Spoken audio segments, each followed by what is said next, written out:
Everyone, welcome to all in Sage classes. कैसे हैं आप सभी? आई होप सभी अच्छे होंगे। तो आज हम लोग डिस्कस करेंगे एक्सरसाइज 6.2 का क्वेश्चन नंबर 7। और इस एक्सरसाइज के जो पुराने क्वेश्चंस हैं, पुराने क्वेश्चंस मतलब एक क्वेश्चन नंबर 1 से लेकर क्वेश्चन नंबर 6 तक वो मैंने करवाए हुए हैं। और इस एक्सरसाइज का जो कॉन्सेप्ट है हमारा इंक्रीजिंग एंड डिक्रीजिंग फंक्शंस, वो भी करवाया हुआ है। इन सभी वीडियोस का लिंक मैं शेयर कर दूंगी डिस्क्रिप्शन बॉक्स में, तो आप वहाँ से देख लीजिए। आपको कॉन्सेप्ट अच्छे से समझ आ जाएगा और क्वेश्चंस कैसे सॉल्व होते हैं वो भी समझ आ जाएगा, है ना। बाकी क्वेश्चन नंबर 7 तो कर ही रहे हैं, ये भी समझ आ जाएगा, ऐसी कोई प्रॉब्लम नहीं है। क्वेश्चन बहुत ईजिली सॉल्व हो जाते हैं। तो देखते हैं क्वेश्चन नंबर 7 क्या है। क्वेश्चन नंबर 7 है हमारे पास, show that y is equal to log 1 plus x minus 2x upon 2 plus x where x greater than -1। ये जो भी हमें y का जो फंक्शन गिवन है वहाँ पर x कैसा है हमारा, x ग्रेटर देन -1 है, is an increasing function of x through out its domain. ठीक है, हमने क्या शो करना है कि जो y is equal to this है और ये हमारा कैसा है, इंक्रीजिंग फंक्शन है। हमको ये जो फंक्शन गिवन है ये हमारा कैसा क्या शो करना है इसको, the given function is an increasing function. ठीक है, through out its domain. Domain मतलब एक्स हमारा कहाँ से लाई कर रहा है, तो एक्स की जो वैल्यूज़ आएंगी, डोमेन मतलब ये हमें जो यहाँ से गिवन है ना, एक्स की वैल्यू हमारी ग्रेटर देन -1 है। एक्स की वैल्यू क्या है, ग्रेटर देन -1। दैट मीन्स हमारा एक्स इन्फिनाइट तक है बट बड़ा है किससे, -1 से। तो एक्स की वैल्यूज़ कहाँ से, 0 से लेके इन्फिनाइट तक होंगी। ठीक है, तो ये हमारा डोमेन है। थ्रू आउट द डोमेन हमारा ये फंक्शन कैसा है, इंक्रीजिंग है, ये हमने शो करना है। ठीक है, तो चलिए देखते हैं। तो गिवन फंक्शन क्या है, सबसे पहले तो हम गिवन फंक्शन ही लिख लेंगे। तो गिवन फंक्शन है, अब हमें ना y के टर्म में गिवन है फंक्शन। पहले हमने जो अभी तक लास्ट क्वेश्चंस किए थे वहाँ पर हमें क्या गिवन था, f(x) is equal to something given था। तो आपको पता ही है f(x) और y में कोई डिफरेंस नहीं होता, या तो f(x) लिखा हो या y लिखा हो, कोई इफेक्ट नहीं पड़ता। ठीक है, बट जो गिवन है हम उसको लेकर ही सॉल्व करेंगे। ठीक है, तो हमें फंक्शन गिवन था y is equal to log 1 plus x minus 2x divided by 2 plus x where x greater than -1। ठीक है, तो हमने लिख लिया इसको। अब हमने क्या फाइंड करना होता था, वहाँ f गिवन होता था। अब देखिए यहाँ पे एक बार बता देती हूँ मैं। फंक्शन यहाँ पर क्वेश्चन में लिखा हुआ है कि फंक्शन हमने क्या प्रूफ करना है, इंक्रीजिंग, स्ट्रिक्टली इंक्रीजिंग नहीं लिखा हुआ यहाँ पर लिखा हुआ है इंक्रीजिंग। तो इंक्रीजिंग की कंडीशन क्या थी हमारे पास, अगर f(x) हमारा कैसा आ जाएगा, greater equal to 0, then we can say that function is increasing function. ठीक है, तो इंक्रीजिंग। और f(x) अगर हमारा कैसा आ जाता था, ग्रेटर देन 0, तो हम क्या कहते थे, फंक्शन इज स्ट्रिक्टली इंक्रीजिंग। और ये सिंपल क्या है, ये सिर्फ इंक्रीजिंग फंक्शन है। ठीक है, तो अब हमें ग्रेटर इक्वल टू 0 की कंडीशन पर वर्क करेंगे। ठीक है, क्योंकि इंक्रीजिंग लिखा हुआ है। और बाकी का y का मतलब ही f होता है, f(x) होता है, y इज इक्वल टू लिखा हुआ है या फिर f(x) इज इक्वल टू लिखा है, बात तो सेम ही है। अब हम क्या करेंगे, यहाँ पे dy/dx फाइंड करेंगे। ठीक है, क्योंकि f(x) का मतलब क्या है, dy/dx, डिफ्रेंशिएट कर देंगे विद रिस्पेक्ट टू x। तो d/dx यहाँ पे, चलिए मैं डिफ्रेंशिएशन पूरा कर देती हूँ। वैसे मैंने सिखाया हुआ है, कोई प्रॉब्लम नहीं होगी, बट फिर भी ठीक है। d/dx डिफ्रेंशिएशन के जो रूल्स हैं प्रॉपर इसको डिफ्रेंशिएट कर देते हैं। ठीक है, चलिए अब log x का differentiation simple, d/dx log x क्या होता था, 1/x। यस, तो बस वही log x ये लिखा हुआ है और हमारे पास ये क्या है, x के प्लेस पे 1 प्लस एक्स लिखा हुआ है, कोई बात नहीं। तो log x का डिफ्रेंशिएशन सिंपली x के log x 1/x होता है, बट यहाँ पर log 1 प्लस एक्स लिखा हुआ है, तो ये क्या हो जाएगा, 1/1 प्लस एक्स। इसका डिफ्रेंशिएशन हो गया। अब जब हम इसको 1 प्लस एक्स को डिफ्रेंशिएट फिर से करेंगे तो इसका डिफ्रेंशिएशन सिंपली क्या आएगा, 1 ही आएगा। ठीक है, तो उसको 1 ही आएगा, तो उसको मैं डिफ्रेंशिएट नहीं कर रही हूँ। ठीक है, अगर यहाँ x² होता समथिंग तो फिर इंटू 2x भी आ जाता। तो ये बात आपको समझ आ रही होगी। अब माइनस, ये u/v का फॉर्म लिखा हुआ है, दो फंक्शंस लिखे हुए हैं, u/v का फॉर्म लिखा है, फॉर्मूला यूज़ होगा। फॉर्मूला क्या था हमारा u/v का, अगर मैं बता देती हूँ, d/dx। अगर हमारे पास x के दो फंक्शन है u/v के पैटर्न में। ठीक है, तो क्या था हमारा फॉर्मूला, डिफ्रेंशिएशन मतलब यू डैश लिख रही हूँ क्योंकि यहाँ पे जगह थोड़ी सी कम है ना। यू डैश मतलब differentiation of u, v as it is minus differentiation of v and u as it is divided by v square. यही तो होता था फॉर्मूला, ठीक है। बस इसी फॉर्मूले को यूज़ करके हम इसको डिफ्रेंशिएट कर देंगे, ठीक है। जैसे ही डिफ्रेंशिएट करेंगे तो सबसे पहले इसका डिफ्रेंशिएशन क्या हो जाएगा, 2x का डिफ्रेंशिएशन, 2 तो कांस्टेंट है, x का डिफ्रेंशिएशन 1 हो जाएगा। तो हमारे पास मैं डायरेक्टली ही कर रही हूँ, ठीक है। फॉर्मूला ये लिखा हुआ है, अब डायरेक्टली करके बताती हूँ, ठीक है।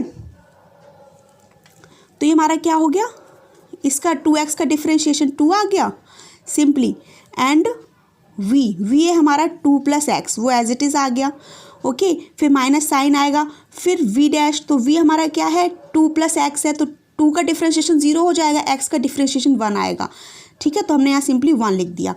अब u एज इट इज़, तो u हमारा क्या है 2x है, तो 2x को हमने एज इट इज़ लिख लिया, है ना, डिवाइडेड बाय 2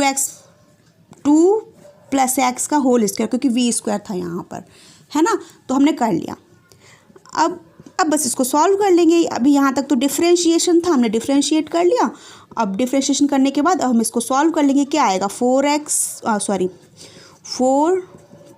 2x - 2x, है ना, डिवाइडेड बाई 2 + x का होल स्क्वायर। ये आ गया। 2x से 2x तो कैंसल्ड आउट हो जाएगा। यहाँ पर एलसीएम अगर हम लेंगे तो एलसीएम क्या आ जाएगा, एलसीएम आएगा 1 + x 2 + x का होल स्क्वायर, ठीक है। अब एलसीएम लिया हुआ है तो इसको सॉल्व करेंगे तो यहाँ पर क्या आ जाएगा, सिंपली 2 + x होल स्क्वायर -4 तो पहले से ही है, 4 लिख लिया और 1 + x लिख लिया, ठीक है। अब इस होल स्क्वायर को ओपन कर लेंगे तो ओपन करेंगे क्या आएगा 4 + x² + 4x whole square open किया। फिर यहाँ पर क्या आएगा, यहाँ पे सिंपली -4 एंड -4x, ये आ गया, divided by 1 + x + 2 + x whole square, ये आ गया। अब आप देख रहे हैं इससे ये कैंसिल हो गया और इससे ये हो गया। तो हमारे पास सिंपली क्या बचा हुआ है, हमारे पास सिंपली बचा हुआ है अब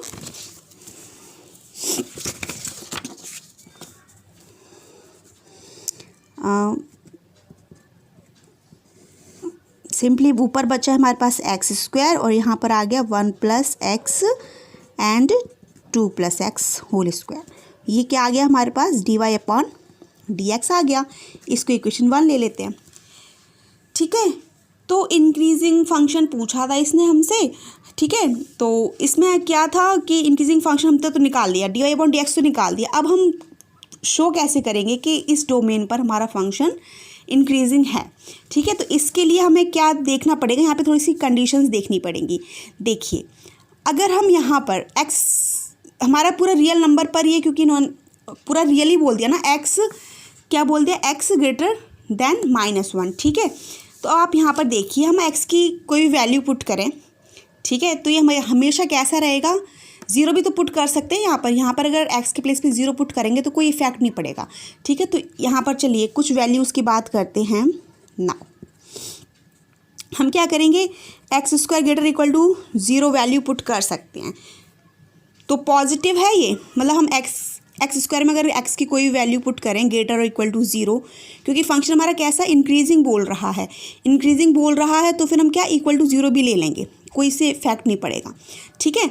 तो अगर हम कोई x की कोई वैल्यू पुट करेंगे तो इससे हमें कोई इफेक्ट नहीं पड़ेगा, पॉजिटिव ही आएगा। क्यों पॉजिटिव क्यों आएगा, क्योंकि होल स्क्वायर है, इसलिए x की आप कोई वैल्यू लेंगे हमेशा पॉजिटिव आएगा, ठीक है। बट हमने > 0 लिया हुआ है, क्यों लिया हुआ है, क्योंकि इंक्रीजिंग फंक्शन के लिए बात चल रही थी, ठीक है।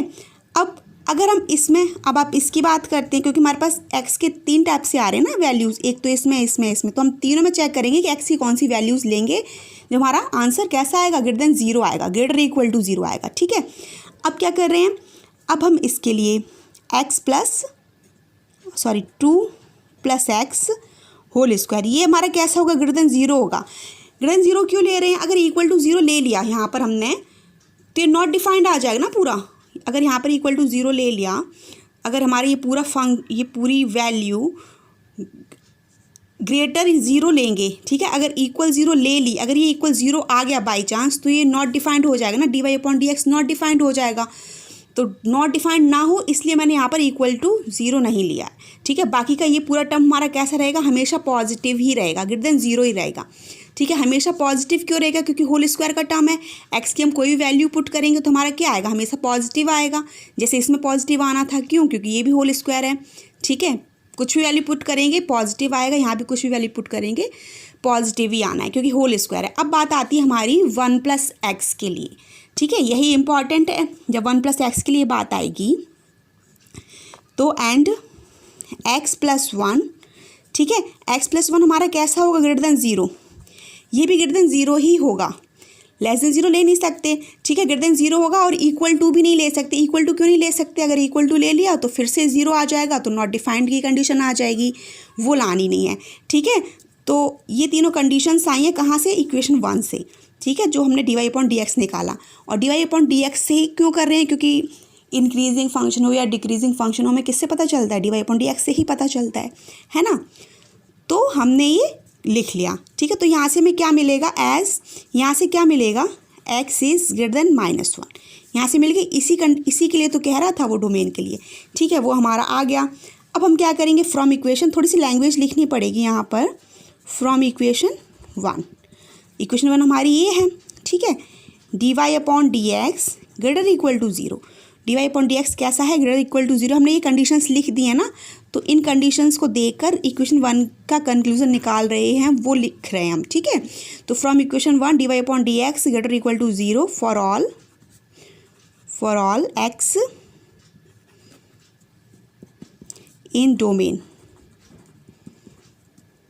एक्स ग्रेटर देन -1, ठीक है। तो सभी डोमेन जो भी हमें डोमेन गिवन था उसमें हमारा d y upon d x कैसा आ रहा है, ग्रेटर इक्वल टू ज़ीरो आ रहा है, ठीक है, ग्रेटर इक्वल टू ज़ीरो आ रहा है इस डोमेन के लिए।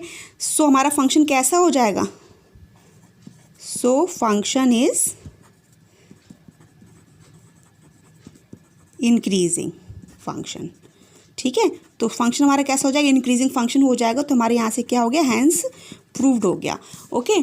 तो आप समझ गए कि हमने प्रूफ करना था फंक्शन को, सिंपली हमने क्या लिया, यहाँ पर पूरा फंक्शन लिया, डिफ्रेंशिएट किया, यहाँ पर मैंने डिफ्रेंशिएट कर दिया स्टेप बाय स्टेप, समझ आ जाए, क्योंकि काफ़ी टाइम हो गया डिफ्रेंशिएशन किए भी, ठीक है, वो किया। फिर उसके बाद यहाँ पर बस इक्वेशन जो 1 आई है हमारी, उस पर थोड़ा सा फोकस करना था, ठीक है। और फोकस इस वजह से और करना था क्योंकि स्ट्रिक्टली इंक्रीजिंग नहीं गिवन है, यहाँ पर क्या गिवन है, इंक्रीजिंग गिवन है। तो इंक्रीजिंग में कंडीशन हमारी इक्वल टू की भी आती है, ठीक है। तो इक्वल टू हमने देख कर लेना है कि कहाँ पे इक्वल टू लेना है, कहाँ पर इक्वल टू नहीं लेना, ठीक है। तो बस इक्वेशन नंबर 1 से हमने कंक्लूड कर लिया कि d y upon d x हमारा कैसा आएगा, ग्रेटर इक्वल टू ज़ीरो आएगा, ठीक है। ये कंडीशंस हमने बता दी हैं पहले ही, और फिर हमने कह दिया कि d y upon d x हमारा ग्रेटर देन ज़ीरो आएगा for all x in domain किस एक्स, पूरा हमारा जो डोमेन गिवन था उसी में, ठीक है, व्हेन एक्स ग्रेटर देन -1, ठीक है। तो हमारा फंक्शन कैसा हो जाएगा, इंक्रीजिंग फंक्शन हो जाएगा, ठीक है। हमने प्रूफ कर दिया, हैंस प्रूफ्ड।